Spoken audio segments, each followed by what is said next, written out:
Assalamualaikum warahmatullahi wabarakatuh. Saya Nur Syafina binti Muhammad Zaid. Saya ada 3 ahli kumpulan iaitu saya sendiri, Nurul, Elia Natasha dan Syazrina. Kami bertiga akan present tentang tonsillitis. Ini ialah objektif pembelajaran kami. Ini merupakan lokasi tonsillitis pada anatomi manusia. Definisi tonsillitis ni, terdapat inflamasi pada tonsil yang disebabkan oleh jangkitan virus atau bakteria. Tonsillitis ini juga disebabkan oleh virus sembuh dengan sendirinya, manakala tonsillitis yang disebabkan oleh bakteria boleh dirawat dengan antibiotik. Tonsillitis ni sering berlaku pada kanak-kanak. Jenis tonsillitis ni ada dua, iaitu acute tonsillitis and chronic tonsillitis. Bagi acute tonsillitis akan terjadi inflamasi acute pada tonsil dan sering berlaku pada kanak-kanak yang berumur 5 hingga 10 tahun. Manakala untuk chronic tonsillitis pula, inflamasi kronik dan jangkitan tonsil yang tidak pulih sepenuhnya akibat tonsillitis yang berulang-ulangan. Terdapat beberapa etiologi, iaitu viral tonsillitis, bacterial tonsillitis, jangkitan fungal and faktor lain. Bagi viral tonsillitis, terdapat adenovirus, herpes simplex virus type 1, measles virus seperti dikenali sebagai rubella, Epstein-Barr virus, and cytomegalovirus virus. Yang seterusnya ialah bacterial tonsillitis, strep throat, daripada grup A, Streptococcus. Next, iaitu jangkitan fungal, oral thrush, dikenali Candida albicans, and faktor lain ada sejarah jangkitan pada sinus dan juga merokok ataupun exposure pada rokok. Manifestasi klinikal bagi tonsillitis adalah sore throat, displasia, demam dan menggigil, sakit kepala, tonsil menjadi merah dan bengkak. Terdapat tumpukan putih kekuningan pada tonsil, rasa nyeri pada rahang dan leher, sakit perut terutamanya bagi kanak-kanak. Komplikasi bagi tonsillitis adalah rheumatic fever, scarlet fever, sinusitis, glomerulonitis adalah gangguan pada buah pinggang, masalah untuk menyingkirkan lebihan cecair dari badan. Peritonsillar abscession adalah menggunakan incision dan drainage. Ujian penyiasatan bagi tonsillitis terdiri daripada 2, iaitu rapid strep test dan full blood count FBC. Rapid strep test ni adalah kita memasukkan swab pada bahagian tonsil untuk mengenal pasti jenis bakteria yang menyebabkan tonsillitis. Full blood count ni pula adalah untuk mengetahui kandungan kepekatan hemoglobin dalam darah, sel darah merah dan sel darah putih serta platelet. Untuk perawatan tonsillitis terdapat 3, iaitu dari segi ubatan, sedutan dan pembedahan. Dari segi ubatan, terdapat 2 jenis kumpulan ubat yang boleh dibahagikan, iaitu analgesik dan antibiotik. Analgesik ini merupakan untuk sebagai painkiller. Kalau untuk relief our pain, acetaminophen, ibuprofen and tramadol. Antibiotik ini untuk merencatkan bakteria. Jenis antibiotik ialah penicillin, clindamycin, cephalosporin dan amoxicillin. Seterusnya untuk dari segi sedotan, peritonsillar abscess drainage menggunakan needle aspiration ataupun incision dan drainage (IND). Seterusnya untuk pembedahan, tonsillectomy, pembedahan membuat tonsil. Ini merupakan gambar untuk pembedahan membuat tonsil. Pencegahan. Yang pertama, hindari diri daripada bersentuhan atau rapat dengan orang yang sakit. Yang kedua, jauhi tangan daripada mulut, hidung dan mata untuk mengelakkan berlakunya transmisi mikroorganisma. Yang ketiga, sentiasa bersihkan tangan dengan sabun atau pembersih tangan, iaitu hand sanitizer, untuk memastikan tangan bebas daripada sebarang mikroorganisma. Seterusnya, hindari daripada berkongsi barangan peribadi seperti gincu atau brus gigi.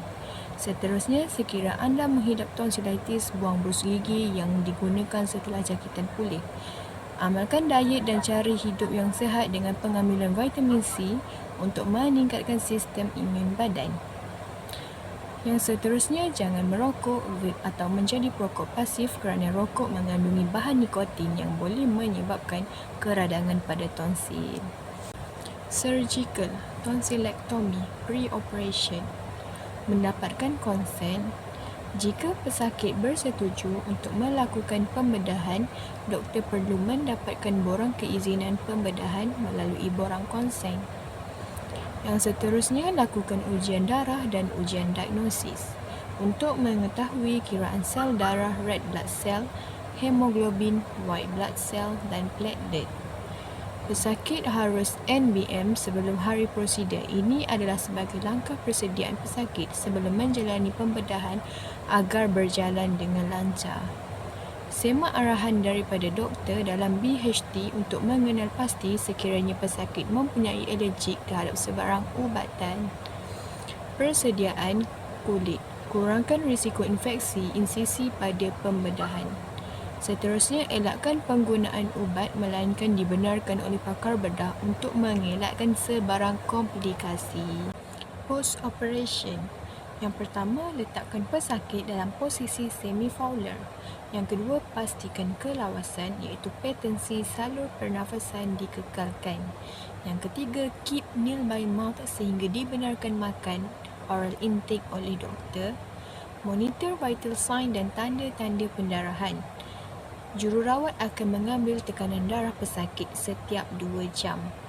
Galakkan pesakit untuk berkumur dengan air garam 3 hingga 4 kali sehari untuk bantu mengurangkan kesakitan dan bau mulut. Seterusnya, minum air yang banyak antara 2 hingga 3 liter sehari untuk mengelakkan pesakit dehidrasi. Galakkan pesakit makan makanan fleet food untuk mengurangkan kesakitan pada tonsil yang dibedah. Seterusnya, galakkan pesakit berehat untuk mengurangkan metabolik dalam badan. Berikan ubat analgesik atau antibiotik seperti yang dipreskripsikan oleh doktor agar dapat mengurangkan kesakitan kesan daripada pembedahan. Okey, terdapat beberapa nursing diagnosis, iaitu saya akan menerangkan pasal demam. Okay, nursing diagnosis demam ialah perubahan suhu badan berkait dengan tonsillitis dikaitkan dengan suhu badan meningkat. Okey, matlamatnya untuk mengembalikan suhu badan ke tahap yang normal iaitu 36.1 darjah Celsius. Okey, intervensinya ialah akses suhu badan pasien melalui pengambilan suhu untuk tindakan perawatan selanjutnya. Lakukan tapis sponging untuk menurunkan suhu badan pasien dengan cepat. Yang ketiga, berikan ventilasi yang secukupnya seperti kipas dan tingkap untuk peredaran udara yang baik. Yang keempat, galakkan pasien memakai pakaian yang nipis agar memudahkan haba keluar. Yang kelima, galakkan pasien untuk kerap kumur dengan salt water untuk kurangkan bengkak pada tonsil. Yang keenam, elakkan kongsi makanan dan minuman dengan orang lain supaya tidak berlakunya infection. Yang ketujuh, galakkan pengambilan fluid food untuk elak rasa sakit pada tonsil. Dan yang ke-8, elakkan pasien daripada merokok kerana rokok mengandungi bahan nikotin. Next, galakkan pesakit minum air secukupnya untuk mengelakkan berlaku dehidrasi. Dan yang terakhir ialah berikan ubat yang dipreskripsikan oleh doktor seperti paracetamol untuk menurunkan suhu badan ke paras yang normal. Evaluationnya ialah suhu badan pasien dapat kembali ke paras yang normal iaitu 36.1 darjah. Nursing intervensi yang kedua, nursing diagnosis. Risiko infeksi berkait dengan luka pembedahan, matlamat, infeksi dan pendarahan pada luka dapat dielakkan. Intervensi yang pertama adalah akses tanda-tanda infeksi seperti kemerahan, bengkak, sakit, warm dan kehadiran discharge, bau serta peningkatan suhu badan untuk tindakan yang seterusnya. Yang kedua, amalkan teknik aseptik semasa melakukan dressing untuk mencegah jangkitan. Pastikan kawasan luka sentiasa bersih dan kering untuk mengelakkan kelembapan yang menjadi tempat pembiakan mikroorganisma. Yang keempat, mengamalkan 5 moment of hand hygiene untuk mengurangkan jangkitan mikroorganisma terhadap pesakit. Galakkan pesakit untuk makan high diet protein untuk mempercepatkan proses pertumbuhan tisu dan memperbaiki tisu baharu. Yang keenam, berikan ubat antibiotik untuk mengelakkan jangkitan mikroorganisma yang berlaku. Evaluations adalah luka pembedahan pesakit tidak mengalami infeksi. Nursing intervensi. Nursing diagnosis, gangguan nutrisi berkaitan dengan inflamasi pada tonsil dibuktikan dengan pesakit disfagia dan kurang selera makan. Matlamat jururawat adalah mengembalikan nutrisi badan pesakit kepada tahap yang optimum. Intervensi yang pertama adalah akses corak pengambilan makanan dan nutrisi pesakit seperti kekerapan dan kuantiti untuk tindakan perawatan yang seterusnya. Yang kedua, galakkan pesakit makan makanan fleet food seperti bubur untuk memudahkan pesakit menelan. Yang ketiga, galakkan pesakit berkumur dengan warm salt water untuk melegakan sakit tekak. Yang keempat, nasihatkan pesakit makan dalam kuantiti sedikit tetapi kerap untuk mengelakkan pesakit loya dan muntah. Yang kelima, galakkan pesakit makan makanan yang high protein diet untuk membaiki dan membina semula tisu yang rosak. Yang keenam, galakkan keluarga pesakit makan bersama untuk meningkatkan selera makan pesakit. Yang ketujuh, galakkan ahli keluarga pesakit membawa makanan yang digemari pesakit jika tiada kontraindikasi untuk menarik dan meningkatkan selera makan pesakit. Yang ke-8, berikan ubatan yang dipreskripsikan oleh doktor. Contohnya vitamin B kompleks, folic acid untuk menggantikan vitamin yang kurang. Dan yang terakhir adalah penilaian. Selera makan pesakit meningkat ke tahap yang optimum. Nursing diagnosis. Kesakitan berkaitan dengan proses penyakit dibuktikan dengan tonsil membengkak. Matlamat jururawat adalah meredakan bengkak pada tonsil supaya pesakit selesa. Intervensi yang pertama adalah akses pain score pesakit untuk tindakan perawatan yang selanjutnya. Yang kedua, galakkan pesakit minum air suam yang banyak untuk mengurangkan sakit tekak. Yang ketiga, galakkan pesakit makan makanan yang sejuk untuk membantu melegakan kesakitan pada kerongkong. Yang keempat, elakkan makan makanan yang keras dan tajam supaya kesakitan berkurang. Yang kelima, elakkan pesakit makan makanan yang berempah dan pedas kerana boleh menambahkan keradangan pada tonsil. Yang keenam, elakkan pesakit merokok supaya tonsil tidak membengkak. Ketujuh, galakkan penggunaan humidifier untuk melembabkan kawasan tonsil yang membengkak. Dan yang terakhir sekali adalah berikan ubat antibiotik seperti arahan doktor untuk menggalakkan proses penyembuhan. Jadi yang terakhir adalah penilaian. Pain score pesakit kembali kepada kosong. Okey, ini merupakan video tonsilektomi. Okey, jom kita saksikan sama-sama. Your doctor has recommended that you or your child undergo surgery to remove the tonsils. But what does that actually mean?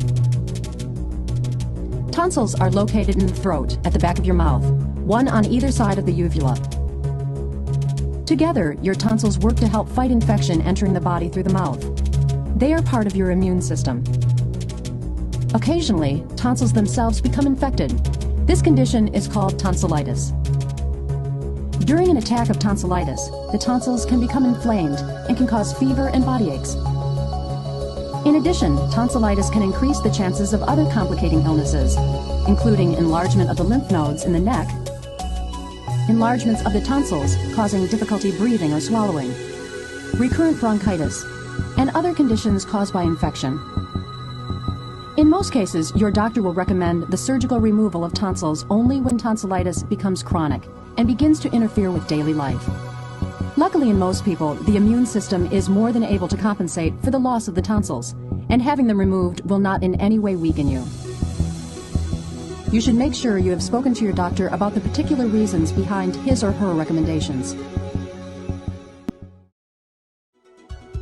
Next, the surgical team will pack the back of the throat with cotton or other material to absorb blood and to prevent it from escaping down the back of the throat.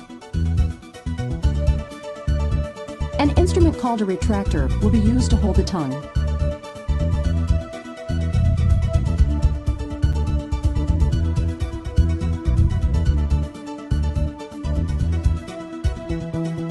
Using a clamp, the surgeon will pull the tonsils toward the middle of the mouth.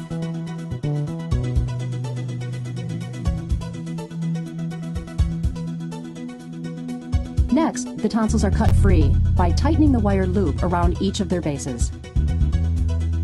Finally, when the bleeding has lessened, the team will remove the packing and the breathing tube. Depending on the age of the patient and the size of the tonsils, fine sutures may be used to close the blood vessels feeding the tonsils. No bandage or other covering is required. Pendidikan Untuk kesihatan. tonsillitis terdiri daripada kita perlu minum air 2 hingga 3 liter sehari untuk mengelakkan dehidrasi, menggalakkan pengambilan fluid dan elakkan makan makanan yang keras supaya tonsillitis tidak menjadi bengkak. Galakkan untuk berkumur menggunakan salt water supaya bakteria yang menyebabkan tonsillitis boleh dibunuh dan dapat mengurangkan kuantiti. Ambil throat lozenges adalah untuk bertujuan melegakan tonsillitis. Rehat yang cukup supaya kadar metabolisme badan kita menurun. Ambil ubat analgesik atau antibiotik seperti yang diarahkan oleh doktor untuk mengurangkan kesakitan. Penutup bagi tonsillitis adalah inflamasi pada tonsil yang disebabkan oleh jangkitan virus dan bakteria. Tonsillitis mempunyai 2 peringkat iaitu tonsillitis acute dan tonsillitis kronik. Pesakit yang mengalami tonsillitis pada peringkat acute masih boleh dirawat melalui prosedur non-invasif, manakala pesakit yang mengalami tonsillitis kronik perlu menjalani prosedur invasif. Ini merupakan link website dan juga buku yang kami gunakan untuk siapkan assignment tonsillitis. Terdapat ada 12 semua link dan juga buku. Itu sahaja daripada saya dan kami sekumpulan. Terima kasih.